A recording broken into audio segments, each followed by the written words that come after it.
¿Alguna vez te has preguntado qué hubiera pasado si en las elecciones pasadas hubiera ganado el PRI o el PAN? Para empezar, cabe comentar que en el año 2023 termina el Tratado de Bucareli, firmado por México y Estados Unidos el 13 de agosto de 1923, un tratado infame hecho con desprecio, vileza y maldad contra el pueblo de México. El presidente Álvaro Obregón estaba urgido de ser reconocido por los americanos, pues Obregón llegó a la presidencia por un golpe militar. Entonces estaba de presidente en Estados Unidos John Calvin, y encargado de los asuntos norteamericanos estaba George Summerland y Alfredo Pani por parte de México. Estos últimos dos firmaron el tratado que, debido a ser tan infame, no fue aceptado por ninguno de los dos congresos. De esta manera, quedó como un tratado de buenos caballeros, el cual fue publicado en el periódico oficial el 26 de febrero de 1924.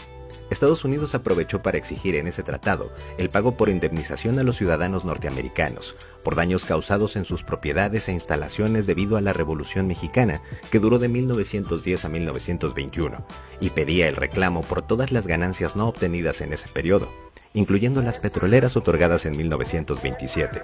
México pagó una suma millonaria que nunca se publicó. Estados Unidos también pidió la abolición del artículo 27 de la Constitución Política Mexicana, el cual señala que México tiene derecho de soberanía sobre las riquezas del subsuelo y litorales. Pero Estados Unidos discutía que no fuera retroactivo para las petroleras americanas.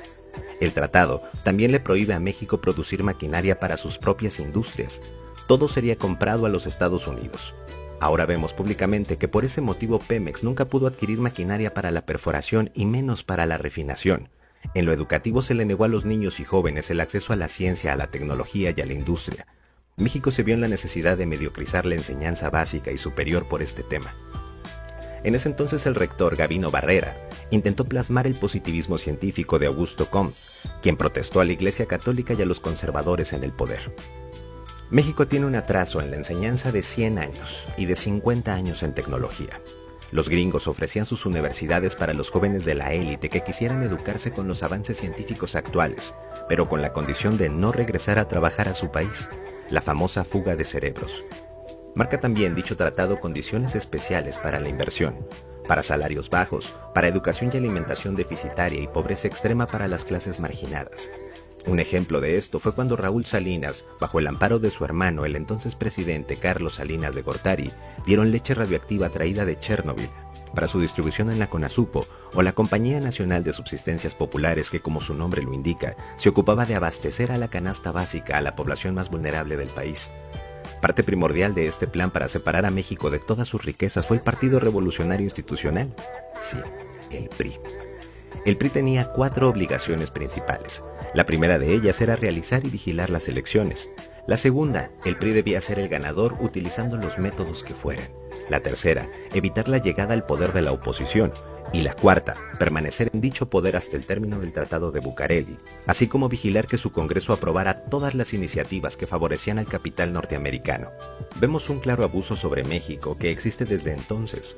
La violencia, la amenaza sobre la seguridad poblacional, el narcotráfico, el crimen organizado, son creados con el telón abajo, con el objetivo de producir miedo entre la población para que estuviéramos en conflicto y no hiciéramos conciencia de los abusos de estos políticos. En 1938 el gobierno de Lázaro Cárdenas efectúa la expropiación petrolera, pero únicamente a las compañías inglesas.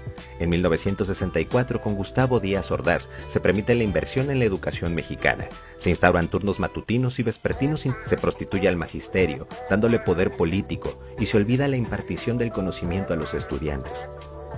Para 1968, con Luis Echeverría, con el pretexto de combatir al comunismo, para agradarle a sus patrones, masacra a más de 15,000 jóvenes estudiantes que pedían una mejor educación y espacios más numerosos para su enseñanza.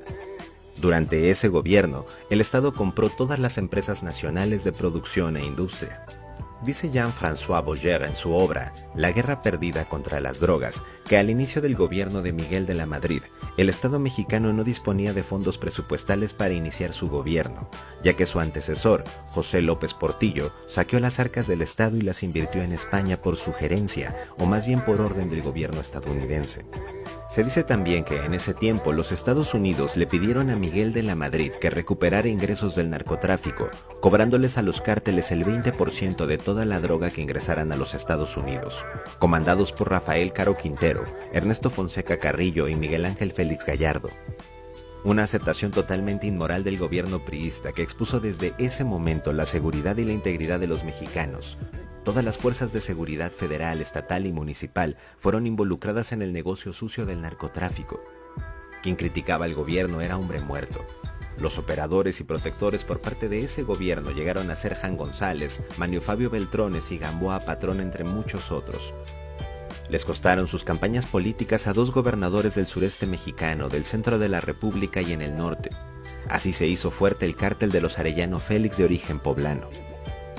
Viene luego el gobierno de Carlos Salinas de Gortari, donde el narcotráfico se institucionalizó por conducto de su hermano Raúl, y México inicia la prostitución del poder político.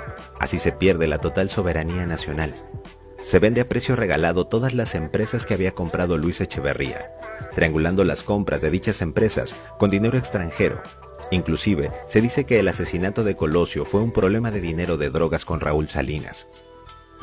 Toda esta crisis de empobrecimiento social mexicano, la corrupción y la prostitución del poder político, así como el saqueo de las arcas presupuestales, es como un regalo o permiso que la hegemonía norteamericana le ha otorgado a los políticos mexicanos, todo esto por dar cumplimiento exagerado al Tratado de Bucareli. Las reformas de Peña Nieto fueron otro intento de cerrar con broche de oro dicho tratado. Cuando terminó la revolución existía un marco de crimen y violencia públicos muy semejantes al ambiente social que existió en los dos anteriores sexenios. Por esta razón el PRI y el PAN no debían de estar en el poder en el año 2023, porque tendrían el poder político para la venta de nuestra patria y seguir favoreciendo a Estados Unidos. No hemos sido más como país por los actos de estos gobiernos corruptos.